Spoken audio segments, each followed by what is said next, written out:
Halo guys, welcome to Geralitan Channel. Excited! Gue lupa channel gue ada excitednya gitu ya. Channel kagak keurus aja viewsnya tinggi-tinggi terus nih.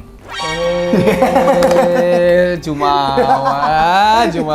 Jumpa lagi bersama orang dengan great jokes kesayangan kalian. Apalagi kalau bukan duo DGC Terpilat, tergagak, terkocak, terbaru. Malu. Super sang.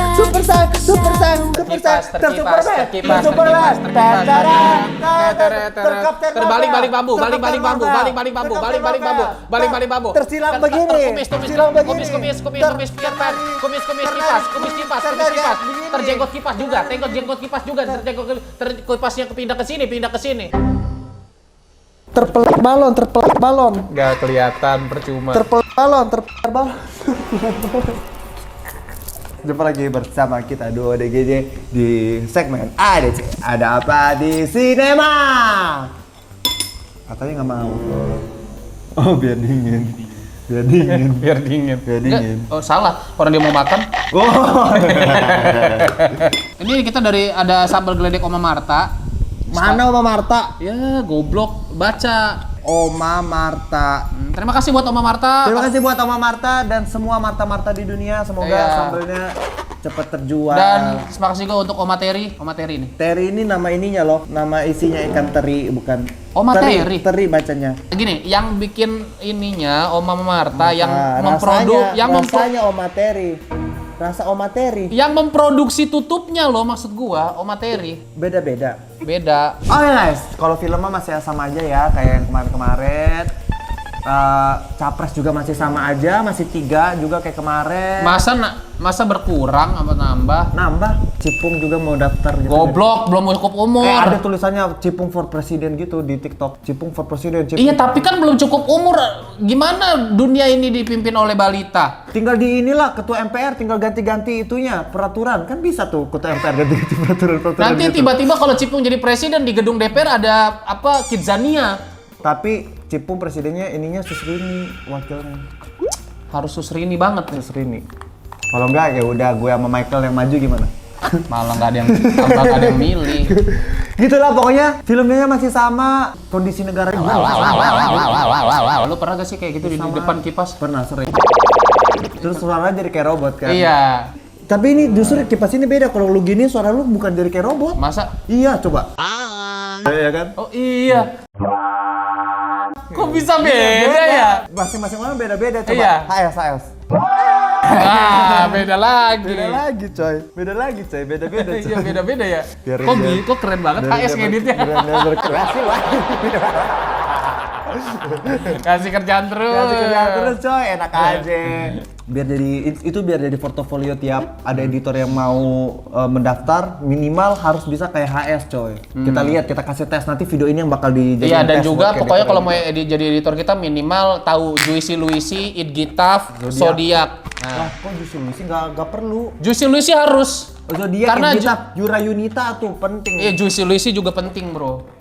Gak perlu banget bro. Penting. Gak perlu itu banget. Karena kehidupan tuh makna-makna kehidupan. Lu mah karena mirip doang makanya lu ini anjing. Kagak, emang lagunya karena enak. Lu mirip doang sama tapi kakuannya. Enggak, lagunya gue enak aja. Gue mesti nggak mengklaim diri gue mirip anjing. Orang-orang yang bilang. Mending Idgitaf itu ya masalah. Lu juga suka main Idgitaf gara-gara lu mirip Idgitaf.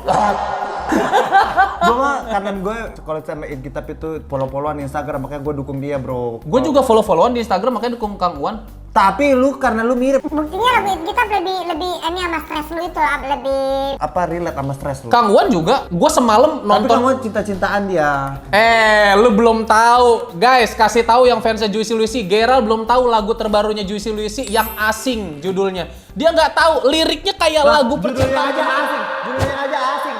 Kalau berani jangan asing dong. Kalau berani misalnya satu-satu. Kalau berani selesai, mulai, mengudara. Asing itu kan cuma kata doang. Lu belum tahu itu ya cuma kan, sepenggal itu kan doang. judulnya. Hah? Judulnya asing gitu kan. Iya. Ya makanya kalau berani judulnya jangan asing. Kalau berani judulnya ya itu mengudara kek, special love kek, only fun. Ya kan kalau itu kan emang udah ada. Kalau berani. Nggak, ini debatnya gak penting banget anjing. Lu berani gak? Nggak, Kak, gini. Tuh, lu berani gak? Bukan masalah berani atau enggak, ini kayak Lu berani apa enggak? Udah gitu. Berani. Ya udah, contoh buktinya mana? Nggak, buktinya tuh yang lu minta tuh apa? Maksudnya Juicy Luicy suruh ganti judul. Iyalah. Lah goblok. Kalau lagu-lagu bagus itu ya yang judulnya Only Fun, lagu-lagu bagus judulnya Tutur Batin. Itu contohnya. Itu subjektif. Lah enggak bro, berarti lu nggak berani ya. Lah, bukan kalah debat. Nah, ini kalau yang kayak gini biasanya yang kalah. Nah, ini yang kalah nih karena malas menanggapi lagi. Kalah debat dia. Sumpah kayak bocil-bocil TK ini debatnya. Gak penting banget, Jing. Oke, hari ini ya kita akan mereview film CJ dengan tagline-nya yang berjudul Bismillah Kun. No ye gero si Jin. Lagunya Treasure itu. Si Jin ini adalah sequel dari Bismillah Ku Nikahi Suamimu. Salah. Sama apanya sih, Ger? Cerita-ceritanya dia kan mau menikahi suaminya. Iya, tapi nggak horor Bismillah Ku Nikahi Suamimu. Masa tiba-tiba jadi horor? Kalau Bismillah Ku Nikahi Suamimu jadi horor, bahasanya jadi si Jin. Kalau di horor Gimana sih? Maksudnya bahasa horornya. Bahasa horor. Bahasa horor itu apa maksudnya? Istilah slang-slang horor gitu loh. Iya, maksudnya bahasa horor kan bahasa yang ada di horor kan? Bukan, bahasa negara horor gitu. Negara horor. Negara horor. Negara horor. Oh iya. Negara horor apa anjing? Negara horor tuh kayak itu, kayak Bismillah Ku Nikahi Suamimu itu kan kalau di MD. Bahasa horornya si Jin karena ceritanya sama tentang orang Salah bahasa lu. PH-nya MD. PH itu Filmnya si Jin gitu misalnya. Misalnya ini kan walaupun si Jin bukan apa? Bukan si Jin itu tadi apa ya? Bukan rapi film. Iya tahu, maksudnya kan itu perumpamaan doang, perumpamaan. Iya, betul. Bukan Di situ gua, betul, di situ. Bukan gua bilang si Jin dari MD, Di bukan. situ lu ada benernya. Coba kalian tulis bahasa horor kesukaan kalian apa? Nah, apa lagi bahasa horor? Udah bahasa horor aja orang bingung. Bahasa horor kesukaan kalian apa? Ditanya. Perumpamaan lu yang aneh. Produser film ini tahu siapa? Siapa? Gope coy, Gope T Samtani. Gila lu bayangin. Tambah 500 ribu jadi ceban. Dan tambah gope jadi 20.000 bahasa ininya apa bahasa? Neng bang. Kalau 30.000 saban. Kalau 40.000? Rubu. Lubu Dinasti Warrior anjing, panglima perang. 75.000 cilong. 75.000 zilong. Enggak, lu karena lu mau bilang zilong kan. 100 juta changnye. Kayak pernah gua denger tuh. 30.000 loyi. Gitu tuh nama-nama uang, bro. Terus kalau bahasa Inggrisnya uang apa? Bahasa Cinanya uang. Bahasa Inggrisnya Monton. Direktur oleh Hadran Dayang Ratu, combo dengan orang yang juga proyeknya bareng di film Perjamuan Gaib. Kesayangan HS. Ada penulis terbaik sepanjang masa, Menurut terpopuler, universe dunia dan juga tersemesta itu menurut HS. Ada duduk kembali di kursi penulis dan juga kali ini sudah jelas Ibu Lela langsung turun tangan menulis kali ini udah jelas. Kenapa? Karena dia share di sosmed. Iya. Ada film yang dia nggak share di sosmed, kayaknya dia juga malu gitu ngakuinnya. Iya. Tapi kalau ini dia akuin ini. Dia akuin banget. Berarti menurut dia wah ini masterpiece gua nih salah satunya. Salah satunya iya benar. Duduk di kursi penulis ada Ibu Lele Lela. Selamat datang Ibu Lele Lela. Udah lama nih nggak bahas Ibu Lele. Udah lama nih nggak nonton filmnya yang bener-bener ditulis sama ibu sendiri. Dibintangi oleh Ibrahim Rishad, Niken Anjani, Anggika Borstelli, Delia Hussein, Mesti Gusti. Ada juga penampilan dari Jambu Ngantuk. Kecubung Asap. Dan juga saksikan sedikit penampilan mengutip dari Basem Otot. Dan juga Pintu Cowboy. Bercerita tentang Irma jatuh cinta kepada Galang, sepupunya yang sudah beristri dan punya anak. Namun Irma masih terobsesi dan ingin menjadi perempuan Satu-satunya. Rangkai lagi. Satu-satu. Streaming kita. Streaming Zodiac juga, streaming Zodiac dan Streaming Juicy Luicy asing. Streaming Juicy Luicy asing. Yang itu dibungkam, yang itu gua bungkam. Parah banget. Yang itu di center sama HS. Enggak, plot twist, malah lu yang dibungkam sama HS. Wah, lu kasih Lucu ide. banget. Lu kasih ide itu anjing. Plot twist lucu banget Lu anjing kalau kasih malah ide, lu yang- bangsa. Coba nih lu ngomong coba. Coba ya. Iya. Tuh. Nah, gua nih ya. Iya. Streaming Juicy Luicy asing, lagunya enak banget, MV-nya plot twist habis. Nggak ada suaranya. Coba kita berbarengan. Suara siapa yang dibungkam coba ya? 1, 2, 3. Streaming Juicy Luicy. Streaming Nah, kita lihat nih siapa yang dibungkam ya. Irma datang ke dukun untuk mengirim santet dan juga parcel berisi pulsa listrik dan juga biskuit Monde. Teror dimulai, gangguan mistis dan juga gangguan pencernaan menghampiri ke rumah Galang. Kesurupan dan kematian terjadi berkali-kali. Namun yang tak terduga, Irma, ancaman itu ternyata mengincar nyawanya sendiri. Film Si Jin sedang tayang di bioskop. Jadi jika kalian ingin menonton film Si Jin, silakan kalian Streaming Juicy Luicy, streaming Juicy Luicy, streaming Juicy Luicy, streaming Juicy Luicy, streaming Juicy Luicy, streaming Juicy Luicy. Luicy, lagunya mantap banget, judulnya asing. Bang Alpi. Apa Ger? Apa yang Bang Alpi suka dari film ini? Oh, yang aku suka jelas setnya. Oke, sekarang kita masuk ke catatan putih ya. Catatan putih ya. Sebenarnya overall film ini tuh gak buruk sih sebenarnya. Kayak definitely film yang Salah satu one of the bestnya Ibu Lele Leila dan Hadrah Dengrat. setuju. Kalau itu setuju. Terutama Bu Lele Laila sih, kayak jujur waktu yang di KKN aku itu KKN Lele Laila juga kan. Iya. KKN kayak menurut aku tuh biasa aja gitu. Karena mungkin itu debutnya dia juga kali ya KKN itu ya.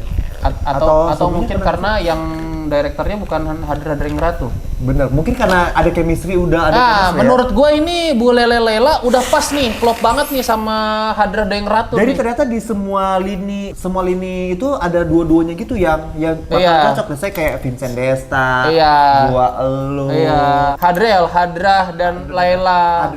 Adrian Ratu, Vincent Desta, Gary Alpi, juga ada Gondal Gandul. Kok Gondal Gandul tuh apa?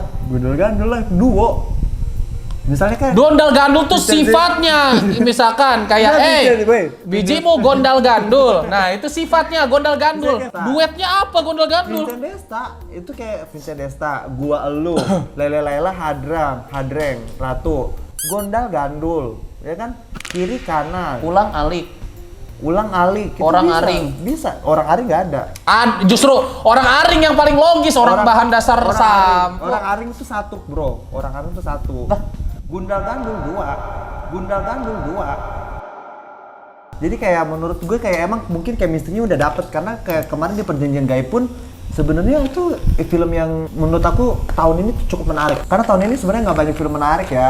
Iya betul, nggak terlalu banyak sih. Saking nggak terlalu banyaknya, semua film yang menarik di tahun itu membekas banget di kita. Let's say kayak Waktu Maghrib. Perjanjian Gaib salah satu film yang berkesan juga buat gue sih. Oh, Susana dong. Susana itu. Jadi kayak saking dikitnya film tuh banyak yang ada lagi membekas di kepala. Apa Sanggar Turi filmnya? Oh, Sewudino juga membekas juga sih. Dan Si Jin ini menurut gue salah satu film yang bakal membekas, cukup berkesan lah di film ini bagi gue sih sebenarnya. Di tahun ini ya.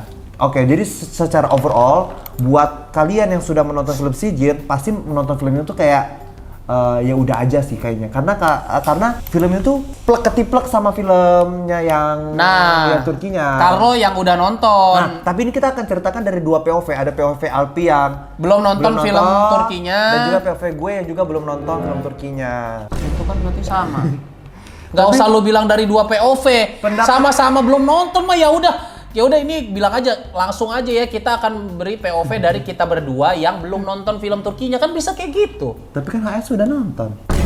Ya kan HS gak di sini. Lu bilang dua POV, berarti yang ada di sini dong. Tadi HS sudah cerita. HS di belakang kamera. Udah cerita dia tadi di mobil, lu lupa. Iya, tapi kan ini yang poinnya tuh konteksnya dua POV loh. Yang lu bilang dua POV itu kan berarti kita doang. HS belum masuk. Bohong, gue udah nonton. HS yang belum nonton. Gue udah nonton. Penting banget ngebohong saat ini ya. Apa faedahnya ngebohong saat ini sih, Ger? Kayak lu kayak ketipu gitu jadinya. Jadinya lu kayak ketipu. Aduh. Iya kan? Iya. Jadi gue sebenarnya udah nonton, dan sebagai orang yang udah nonton, gue tuh merasanya apa ya, kayak film itu ya udah tau lah plot twistnya kayak gimana. Terus juga, tapi gue nontonnya udah lama ya, jadi kayak gue sebenarnya waktu nonton itu agak lupa inget gitu. Tetapi yang gue ingat adalah semua adegan itu seperti pernah gue lihat gitu, dan ya beneran kayak direka ulang aja sebenarnya kayak film ini tuh. Ya gitu. namanya juga remake. Ya makanya lagi-lagi kalau film remake itu gue nggak bisa banyak berkomentar, karena ada loh beberapa film remake itu yang dia bikin perjanjian ke sutradara itu kalau dia nggak boleh terlalu banyak mengubah cerita aslinya gitu. Mungkin itu ada. ini kayak mungkin gitu salah ya. satunya juga gitu. Jadi kayak. Tapi kalau gue dari POV yang belum pernah nonton film Turkinya sih, gue kaget dan terpukau sih guys sama film ini. Jadi kalau cerita gue sebenarnya nggak pengen bahas banyak karena untuk film lagi-lagi untuk film film remake itu nggak bisa dibahas soal cerita lah karena ya gimana itu udah cerita kayak gitu loh setnya standarnya, tapi gue lebih pengen bahas ke teknis dan segala macamnya sih. Oke, kita sekarang masuk ke set seperti yang tadi Alpi bilang, menurutku setnya sini cantik banget sih. Cantik banget, beautiful. Rumah dukun, believable itu. Believable sih, lebih bukan beautiful yang memanjakan mata, tapi beautiful itu dalam segi Indah, estetik dan believable bahwa set itu seperti aslinya gitu. Rumah dukun. Rumah dukun. Rumah-rumah di Jawa itu, kan? Rumahnya Irma juga Maulan, sumpah. Nih, Kayak rumah-rumah di rumah nenek gitu ini ya. Ini mungkin detail kecil, tapi gue bisa relate sama dari apa? Interior penempatan bendanya. Penempatan benda-benda di rumah Irma itu, kan ini setnya ceritanya jadul, ketahuan dari jenis HP mereka dan uangnya, mata uangnya ya. Dan ketika gue melihat rumahnya Irma, tata letak barang-barangnya, itu gue merasa relate banget. Itu adalah tata letak mirip-mirip sama barang-barang yang ada di rumah nenek gue zaman dulu. Contohnya. Kayaknya nenek lu percaya Hitler mati di Indonesia nggak? apa sih pertanyaan lu tiba-tiba kayak gitu? Gue mau nanyain juga gimana nenek gue udah meninggal. Oh, udah meninggal. Nggak, dulu nggak pernah cerita. Ngapain? Gitu aja deh, jam. Hitler katanya mati di Indonesia. Ya, pas kabur dari Jerman itu. Gua nggak tahu sih kalau itu. Ada bukti-buktinya gitu, katanya ya, katanya gua nggak tahu. Sama Atlantis katanya terkubur di bawah Indonesia gitu. Ini menurut gua hal detail kecil yang gua nggak tahu ini sebenarnya dia kebetulan atau memang ternyata diperhatikan ya. Contohnya apa? Gua jarang ngelihat sekarang ada orang naruh interior bangku panjang kayu di kamar samping kasur. Tadi di kamarnya Irma, pas gue nonton itu ada tuh di samping pintu kamarnya itu ada bangku panjang kayu, dan itu gue ngerasa relate banget karena rumah nenek gue juga salah satu kamarnya begitu. Kalau dipikir-pikir sekarang ngapain? Iya hampir nggak ada, mungkin ada gue juga nggak tahu, tapi yang gue tahu sih itu gue belum nggak itu syutingin di rumah nenek lu? Nenek gue emang mirip Anggika Borsterli sih. Ini kan ceritanya jadul, itu nenek gue masih muda sebenarnya Anggika Borsterli itu. Makanya gue Alpi Borsterli. Mentang-mentang lu Borsterli, lu nggak di follow back siapa aja bro? Enggak, itu apa sih? Kayak lu tiba-tiba nih, lu mau ke Australia, tapi pesawat lu, bang, lurus lagi bang, sampai kutub. Apa sih anjing? Cukup bagus dan dibuat estetik gitu loh, even kayak set yang di pasar pun ya bener gitu. Set di pasar tuh kayak becek-beceknya. Bisa tercium bau pasarnya. Kayak ruko-ruko yang ada ubinnya, yang bentuknya keramik, itunya etalase. Lampunya juga. Lampunya temaram-temaram gitu. Bagus. Bagus sih, nggak bisa dibilang banget karena cukup bagus lah. Bagus lah. Kayak misalnya kalau sampai banget sih enggak, tapi bagus. Gue juga suka dengan pemilihan cast-nya. Jadi kayak menurut gue ini cukup brilian sih pemilihan cast-nya karena dipilih tuh aktrisnya tuh yang mukanya tuh agak-agak Turki juga gitu loh. Iya betul. Somehow gue melihat si artis itu sama si artisnya si Borstelli itu ya berarti ya. Sama si anak-anak itu, si anak kecil tuh beneran kayak melihat tuh kayak mereka tuh orang Turki gitu ya. Meskipun agak nggak nyambung tuh ya, bapaknya hitam, maknya putih, pas lahir anaknya jadi agak kayak bule-bule Turki gitu. Iya, Tapi ketika melihat mereka itu, gue seperti menonton film Sicin gitu. Aku bisa melihat selulit Turki-Turki gitu di... Kok selulit? Nggak selulit dong. Kayak dikit gitu, apa sih selulit? Sekelibat, sekedar. Soal acting, menurut gue acting juga cukup bagus. Cukup bagus Ya. Beberapa gestur-gestur kecil seperti gestur depresi. Iya, pas Anggika Borsterli depresi tuh kayak gini, wah anjing, di situ gua kayak wah gila. Terus juga gestur-gestur, banyak lah gestur-gestur kecil yang menurut gue cukup oke dan juga cukup step up dibandingkan beberapa artis yang tahun ini main film horor itu. Menurut gue di sini tuh si Borstelli itu deliver dengan baik. Setuju gue. Bencinya dia, kerasa banget kebenciannya dia. Kebenciannya dia, terus kayak sakit hatinya dia juga nyampe ke kita. Betul. Karena dia dicampakkan, terus juga emosi ketamakan dalam hatinya juga. Benar, sifat-sifat manusia yang serakah juga terpancar ya auranya. Tersampaikan dengan baik di semua film ini itu. Di film ini. Termasuk tuh terpancarnya dari apa? Dari dukunnya juga. Betul. dukunnya juga tuh aktornya bagus loh anjir. Itu sih gue suka sih kayak gitu-gitulah.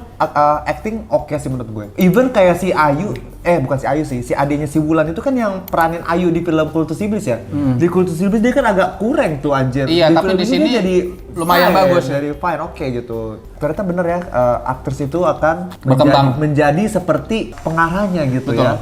Bagus tidaknya artis itu dipengaruhi oleh pengarahnya gitu. Selain itu yang gue suka juga adalah special effect. Asli special effect. Detail-detail kecil yang sebenarnya mereka nggak perlu sedetail itu, tetapi mereka bisa melakukan itu hanya untuk totalitas. Let's say kayak yang mamanya kan sakit tuh, si mamanya Wulan tuh tiba-tiba berdiri dia jalan tapi disorot dari kakinya aja yang jalan, kakinya tuh kayak ada luka borok gitu. Iya betul. Kayak luka-luka orang diabetes gitu kan. Itu menurut gue cukup keren sih. Padahal itu cuma buat shoot kaki doang loh, sampai dibuat kayak gitu. Tapi di era-era ini untuk shoot kayak bikin luka, special effect bikin luka sama special effect yang CGI gore gitu, Indonesia berkembang banget sih. Berkembang banget. Karena di zaman-zaman pendahulunya di top of mind gua tuh cuman Kimo sama Timo doang. Tapi sekarang kayak udah lebih banyak lagi loh. Susana kemarin juga. Iya, Susana juga kayak udah lebih banyak lagi yang bisa bikin gore yang ciamik ya.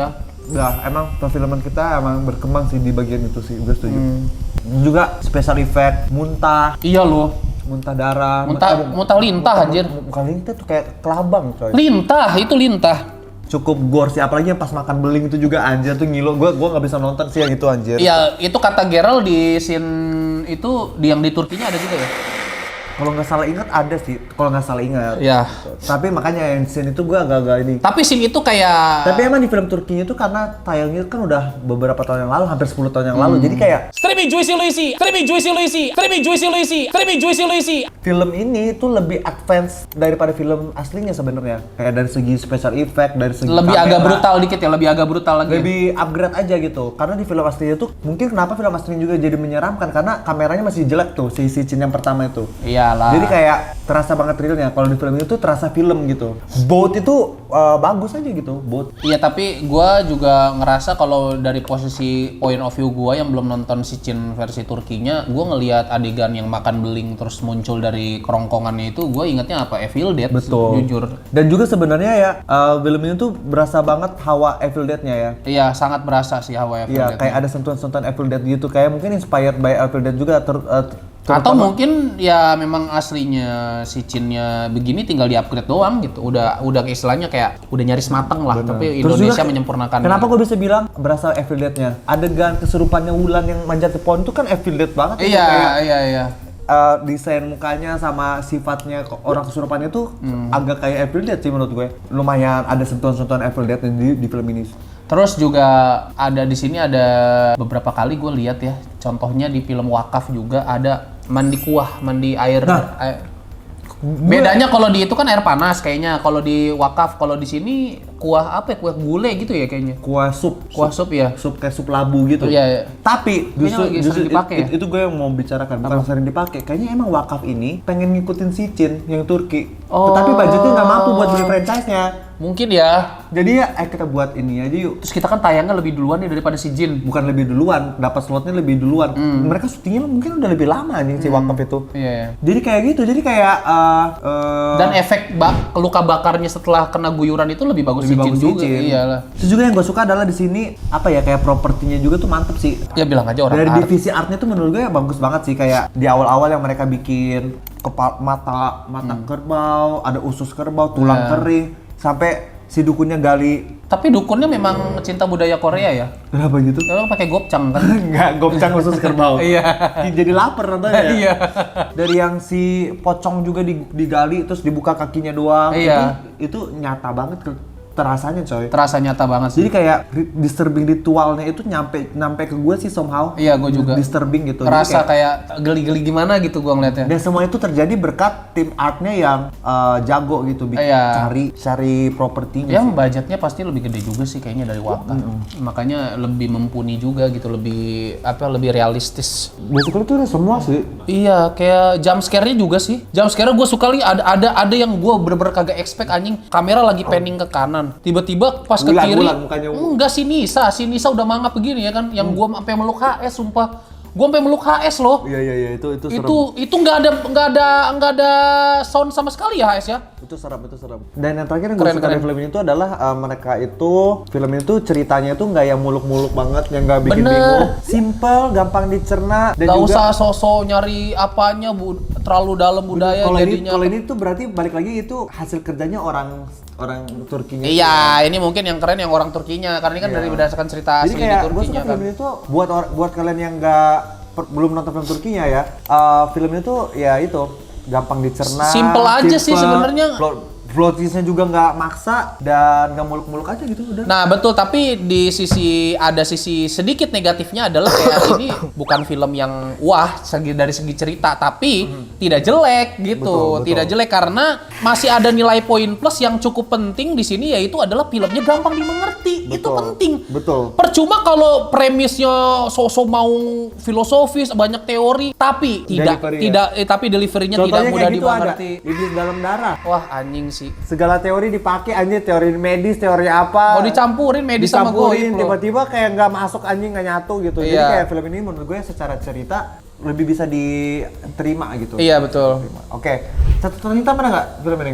Gue ada beberapa doang sih. Kalau gue catatan hitam gue adalah di beberapa bagian kesurupan, bagiku aktingnya kurang wah aja gitu. Kayak mungkin dari teriakannya, dari terornya. Jadi kayak kurang memberikan ketakutan gitu. Kurang kesurupanable gitu ya? Iya, jadi kayak terasa kurang megah gitu. Karena si Nisanya kesurupan tuh kayak hihihi gitu. Iya, kayak enggak, iya bener-bener. Gue tuh ngerasa Padahal tuh setannya setan sangat kuat jin, gitu loh, kan? setan jin terkuat gitu ini kan gue ceritanya. jadi bingung, ini dia Kayak kesurupan kuntilanak. Iya kunti Kayak apa jin kesurupan sih? kuntilanak di gunung gitu tuh coy. Kan dia juga kata dukunnya kan ini bukan bangsa jin biasa loh, jadi ada suku jin yang Sangat membenci orang Islam. Iya, sangat membenci orang Muslim kan. Nah ini dari segi terornya dan dari segi pemaknaan dan penafsiran dan pengkarakteran suku jin tersebut yang merasuki tubuh Anissa nih kurang jahat gitu kurang ya. Jahat sih, masih terlalu lembut kurang ya. memberikan teror bagi gue sih. Betul, masih terlalu lembut sih. Itu bahasanya sih. Jadi kayak even suaranya pun gak diubah gitu loh. Betul. Kayak masih pakai suara aslinya Nisa. Padahal Iya. sebenarnya itu sayang banget sih. Jadi Padahal kan kayak, efek kayak gitu sebenarnya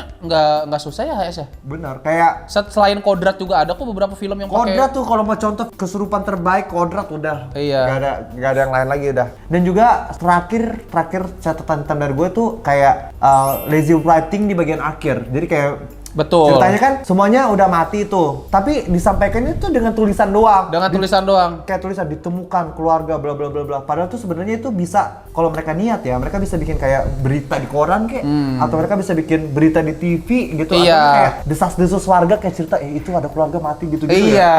Padahal bisa kayak gitu loh, tapi karena tiba-tiba muncul tulisan yang menjelaskan the whole ending gitu. Jadi kayak langsung di situ lumayan drop size sih bagi gue sih. Iya, Kayak itu iya. kesempatan yang sayang aja Betul, gitu. betul. Ending battle-nya juga menurut gue kayak ya udah aja gitu loh, kayak Iya. si Ustadz yang Karena mau melawan. dibikin gimana? Karena gini, lu mau dibikin kan plot twist-nya adalah itu kan si anak ya ternyata yang mengendalikan semuanya. Lu mau dibikin seepik apa sih pertarungan Ustadz dan bocil? Iya gak? Maksud gua adalah ya ini udah paling maksimal emang begini, nggak mungkin ada dibikin. Karena Exorcist Believer aja kemarin tuh ya Betul. udah gitu aja kan. Iya. exorcism-nya.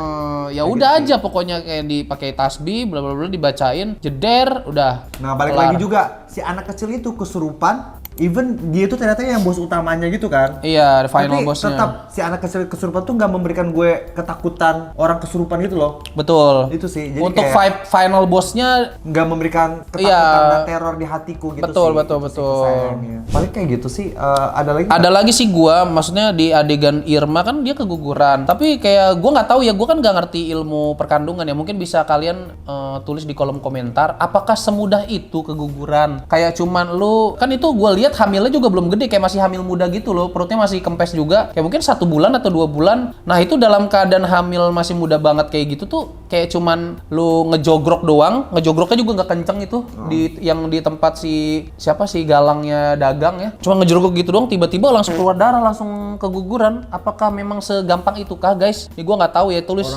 di kolom komentar ya mengenai yang ngerti ilmu perkandungan, apakah segampang itu? Soalnya Jangan-jangan gini. sebenarnya dia nggak pernah hamil deh, dia ngaku-ngaku doang ya si Cegil itu. Nggak mungkin tiba-tiba keluar darah dari... Irma ini Cegil loh. Ini film sebenarnya tutorial menjadi Cegil aja. Nah, tapi kalau lu bilang Irma Cegilnya galang, gue setuju banget. Karena dia gila. Kurang Cegil apa dia sampai ke dukun, coy. Tutorial menjadi Cegil sebenarnya. Betul, iya tutorial menjadi Cegil. Pertama, pertanyaan gue, apakah semudah itu keguguran? Soalnya ini berdasarkan gue ketemu orang yang di sekitar gua gitu, hamil muda tuh dia masih banyak gerak, bahkan sampai hamil tua. Lu tuh lihat Triarona masih joget. Gua mau bilang itu, gua mau bilang itu. Gua mau bilang Triarona jujur. Maksudnya orang yang kita kenal aja kayak Triarona gitu, dia dari hamil muda sampai hamil tua masih joget TikTok. Bahkan jogetnya dia pun merasa gak khawatir, yang nonton, yang anxiety, yang nonton ya, gua yang nonton yang khawatir, anjir bayi lu Tria gitu kan. Tapi mungkin itu kondisi tubuh orang-orang, siapa tahu dia kondisi tubuhnya mungkin ya bisa jadi kayak kondisi tubuhnya orang beda-beda. Kalau Tria kan juga selalu konsul ke dokter gitu kan. Juga olahraga-olahraganya juga. Gizinya si Irma mungkin gak terpenuhi, gizi-gizi ibu hamil dia mungkin. Iya. Betul. Siapa tahu dia nggak minum Prenagen, Chill Kit dan juga hal-hal lainnya seperti buah naga kepang, es kepal Milo udah lama lagi nggak lihat gue. Dimsum Inch. Itu brand gede kalau itu. Dan juga Potato Corner. Nah gitu itu ya, itu sih pertanyaan gue, silakan. Sama juga, gue juga ada satu yang setelah gue lihat catatan gue juga, gue pengen highlight itu adalah ada di antara semua art yang bagus itu, sayang aja ada satu adegan yang murah menurut gue. Itu adalah adegan si galangnya mimpi, tiba-tiba dia mimpi ada anaknya buta, matanya bolong. Ayah tahun depan boleh nggak aku minta hadiah ini? Tolong pasangin dong. Tangan di matanya gitu kan? Mata di tangannya, bukan tangan di matanya, kebalik. Masa tangan di mata, bola mata di tangannya. Iya bener, tangan di matanya begini kan? Jangan diubah-ubah. Dia karena salah ngomong, mau diwujudkan, dipaksa diwujudkan anjing. Curang banget anjing. Memaksa banget, Cok. Dia pegang matanya gitu kan. Nah, matanya ini kelihatan jelek banget dan palsu dan murah banget sih menurut gue. Kayak sayang aja karena malah lebih terlihat disturbing yang dukunnya yang awal-awal. Yang awal-awal yang motong mata bola mata itu. Iya. Jadi kayak itu sayang aja sih karena yang lainnya itu udah pada bagus gitu loh. Jadi pas ada adegan itu, pas keluar tangannya matanya itu kayak kayak boneka-boneka gitu anjir. Kayak ya itu cukup drop sesi di situ. Sama ada satu hal yang juga mau gua apresiasi ini, yaitu adalah adegan one take di awal film. Oh iya ada. Gue selalu apresiasi aktor, aktris dan sineas yang bisa membuat adegan one take yang agak panjang gitu ya. Panjang. Gue selalu apresiasi karena itu bukan hal yang gampang dilakukan gitu dan betul. ya susah gitu anjir. Makanya gue tuh sangat takjub dengan si Ngeri sedap. Itu adegan one take terbaik se Indonesia anjir tuh, jujur deh itu bagus banget adegan one take. Semenjak itu gue tuh selalu mengapresiasi semua film yang ada one take-nya karena itu bukan hal yang untuk mudah dilakukan, dan di film ini tuh ada adegan one take. Long take sih sebenarnya. Long take ya? Iya, adegan long take. Adegan long take yang sebenarnya gak yang gimana-gimana banget juga, tetapi menurut gue perlu diapresiasi karena kalau salah ulangnya jauh lagi tuh. Benar gitu. Jadi kayak keputusan yang berani sih untuk membuat adegan long take seperti itu sih. Keren. Kalau gue sih ada satu lagi yang menurut gue kurang adalah gue ngerasa pengkarakteran si suaminya, si Galang ini, menurut gue rada-rada karakternya nih ada terjadi inkonsistensi menurut gue, karena contohnya di satu sisi gue bingung kayak ini sebenarnya dia tuh sayang sama istrinya apa kagak gitu, karena kadang dia terlihat sayang, kadang terlihat tidak peduli. Kalau kalian yang udah nonton pasti ngerasa kadang terlihat sayang dengan apa, dengan kayak dia bilang ke Irma jangan ganggu keluarga kami lagi, terus ketika dia kesurupan dia peluk istrinya, terus dia iniin pakai air baca-bacaan dari Pak Ustadz kan, itu kayak kelihatan sayangnya gitu. Tapi somehow kayak kadang-kadang dia terlihat acuh tak acuh dan tidak peduli. Kayak gue bingung, lu bipolar apa gimana sih nih suaminya? Karena gini, dia tuh kayak pulang-pulang istrinya bilang, mas kayaknya ada yang aneh deh, bisa nanti aja gak ngomongnya? Kok malam banget pulangnya? Saya kerja nih, udah cukup nanyanya. Apa sih? Ya, nggak ada yang nge-trigger lu anjir, tiba-tiba aja sewot. Stres kan, dia stres. Iya sih, tapi ya kan stres karena pekerjaan, jangan sampai kayak gituin istri juga gitu. Kayak karakternya jadi nggak masuk gitu, jadi berganti-ganti. Ini tuh karakternya gimana, penyayang apa enggak gitu loh, kayak adegan ciuman di hutan juga tuh, wis. Nggak ada. Ciuman di hutan. itu Tulah 612 itu. Buka kan. Beda. Ada juga scene dimana dia kayak yang pas diceritain flashback, ini juga menurut gua flashbacknya bener-bener dialognya nih efisien banget. Ini contoh film yang dialognya menurut gua efisien, karena dia nggak perlu dialog yang panjang-panjang untuk menjelaskan kenapa gitu. Dia ada satu scene flashback dimana nyeritain penyebab si ininya buta. Flashback, back, cuma flashback. Flashlight kali ya? Ini menurut gue bagus. Nilai plusnya adalah yang gue suka di sini dia adegan flashback untuk menjelaskan kenapa anaknya buta. Ternyata kan kayak telat dibawa ke rumah sakit, coba lebih cepat lagi. Nah di sini diceritakan bahwa istrinya tuh udah ngeluh, aduh mas perutku sakit. Apaan sih orang baru 6,5 bulan, masa ini bakal keluar sekarang? Udahlah, aku pergi dulu. Nah kalau karakternya aslinya penyayang, kenapa dia dibikin kayak gitu loh? Maksudnya itu harusnya dia peduli loh. Itu yang harusnya sebagai suami ini kok jadi nggak siaga. Ada kejadian orang dia merasa pengen berak, ternyata dia keluar bayi. Ada ya? Ada. Terus dia melahirkan bayi gitu, terberak. Melahirkan bayi terberak. Jadi udah bayi ini keluar terus tuh ketimpa berak tuh bayinya. Gitu kan maksud lu? Mana ada gear kayak gitu anjing. Ada, menurut gue dialog juga cukup membuat bergidik. Ketika dukun itu udah ritual, dukunnya bilang gini, mereka semua akan mati dalam waktu 5 malam.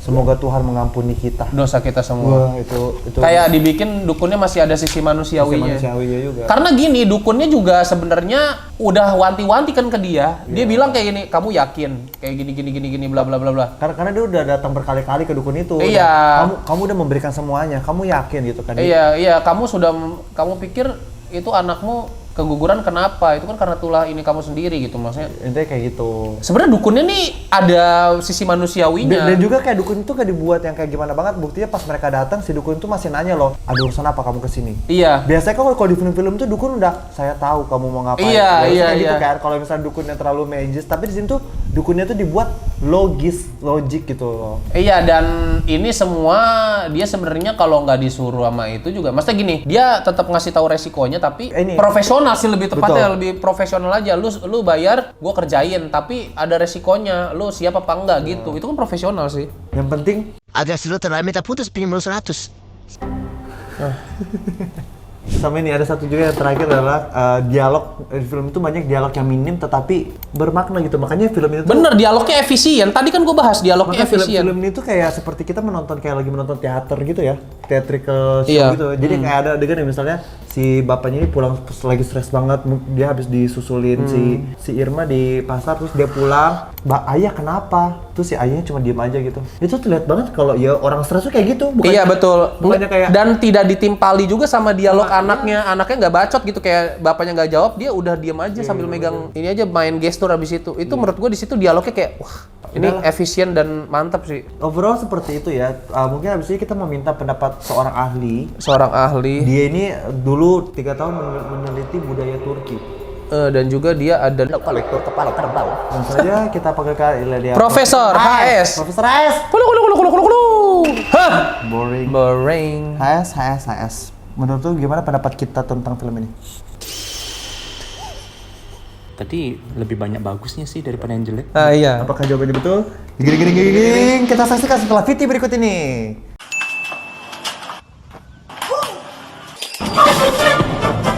Ya, ternyata betul. Ya, lanjut. Film ini membawa premis cerita santet yang pada umumnya sudah ada. Berisik itu kena itu lumik lo goblok. Tapi film ini menggunakan pengemasan tulisan yang lebih bagus karena ternyata ditulis oleh penulis terbaik sepanjang masa umat manusia di Bima Sakti Multiverse Doctor Strange ini. True, The Legend. Yeah. The Man di Multiverse. Aku pernah juga dengar legenda seorang penulis yang dia katanya tuh julukannya adalah penulis 1000 tangan gitu. Jadi kayak apapun yang disentuh oleh tangannya itu menjadi tulisan dan bagus dan box office. Konon katanya nama itu nggak boleh disebutkan, tapi kita yang beredar tuh cuma rumornya. Namanya tuh di huruf L. Rumornya. Lu Cinta Luna. Sama-sama LL lagi ya. Iya. Catatan putih film ini menurut lo? Catatan putih aku pengen nambahin satu aja. Aku suka dengan cara film ini membangun sisi disturbing dari permainan sound effect-nya. Iya. Sehingga kita tuh merasa lebih jijik pada saat ada beberapa teror itu terjadi. Yang aku tidak suka, aku tambah satu aja. Aku ngerasa ada adegan ibunya si Nisa ini role-nya kebalik sama anaknya sendiri.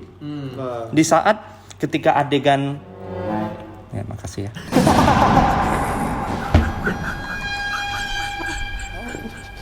Jadi ada adegan di mana ibunya ini, pedas juga ya.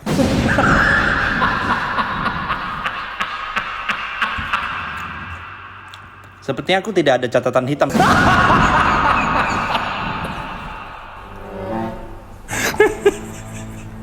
Jadi adegan Sophia ngeluh, aduh ibu sakit perutku. Terus mamanya dengan tatapan kosong hanya bilang, ibu lihat ya nak.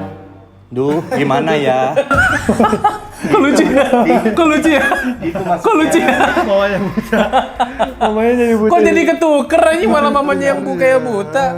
Overall bagi aku film ini film yang bukan film yang spektakuler, bukan film yang megah, tetapi jika dibandingkan dengan yang sedang tayang beberapa tahun ini, film ini tuh bisa berdiri sejajar atau sedikit di bawah film-film yang box office gitulah. Bagus Ya, ya. maksudnya bisa disandingkan gitu. Jadi kayak Kualitasnya. Jadi kayak Karena kita nggak tahu juga film ini nanti sampai berapa. mungkin kalau follow- yang udah nonton Sicin akan merasa film ini ya udah aja gitu. Tapi bagi penonton baru nanti Alpi akan kasih insight-nya. Tapi Iya. bagi aku secara umum film ini tuh cukup menarik, cukup disturbing. Beberapa adegan bahkan gue kayak gak pengen lihat gitu. Terutama yang adegan makan beling itu sih, itu gue kayak udah buruan anjing gitu sih. Itu sih bagi aku. Kalau gua ini film horor yang cukup refreshing ya tahun ini. Refreshing dalam segi kalau lu rindu film-film horor yang bagus lagi setelah era-era yang beberapa bulan yang lalu, ini menurut gua ya mungkin kayak ada juga mungkin Di Ambang Kematian ada yang bilang bagus, cuma kan karena gue belum nonton kan Di Ambang Dan Kematian. akhirnya sekarang filmnya udah turun bioskop. Iya, ya mohon maaf kan ini gue mah gimana Geral aja tergantung Mutia. Nah terus gue bisa bilang ini film yang cukup layak kalian tonton bersama teman-teman kalian kalau kalian mau nyari film yang seram ya, yang horor gitu. Sekali lagi ini bukan endorsement Lele Laila ya, karena Bukan, kemarin bukan, Lele Laila bukan. nulis aku tahu kapan kamu mati itu gitu. Kalian harusnya kalau yang follower lama ADC pasti tahu lah Iya. kapan di saat kita tuh dibayar dan kapan saat kita bener-bener nge-review jujur Iya. dari sudut pandang Betul. objektif Takutnya kita. kayak iya anjing Iya. mentang-mentang Lele Laila dibagus-bagusin enggak ya, kita Enggak, langsung enggak. kita mah subjektif. Karena kalau kalian yang udah nontonin lama kita pasti tahu ada beberapa film Lele-Lele juga yang kita kayak kok kurang Ya ya. terakhir aja tuh lihat itu yang aku tahu kapan kamu mati kan udah jelas banget itu kita. Udah jelas banget Lele-Lela nggak sepenuhnya nulis. Seperti yang nulis gitu. Ya udahlah Iya. kayak gitu. Overall rating dari aku sampai 1 sampai 10 mungkin 6,5. Kalau gua bisa bilang ini 7 lah. HS? Aku kalau dari pertimbangan yang tadi aku suka dan tidak suka, aku bisa kasih rating ini 6 triliun per 10. Waduh. Banyak juga. buat Lele Laila ya. Nolnya dihilangin semua tapi. Kayak gitu ya filmnya sedang tayang di bioskop, Iya. silakan kalian nonton. Aku saranin kalian jangan nonton Sicinnya dulu, kalau yang belum nonton jangan Iya benar. nonton versi Turkinya dulu. Jangan nonton karena efek takjubnya ada nanti kayak gua. Betul, karena kalau kalian sudah nonton versi Turkinya dulu, nonton film itu jadi kayak Ya udah aja gitu. Karena sebenarnya jualan utamanya ini di plot twistnya sih. Betul. Ya, utamanya di plot twistnya itu sih. Ya udah seperti itu. Mungkin kita ketemu lagi di film Budi Pekerti atau di Perjamuan Iblis. Ya udah ya guys, kayak gitu ya. Kita ketemu di film berikutnya. Sampai ketemu di video berikutnya. Bye. Dadah.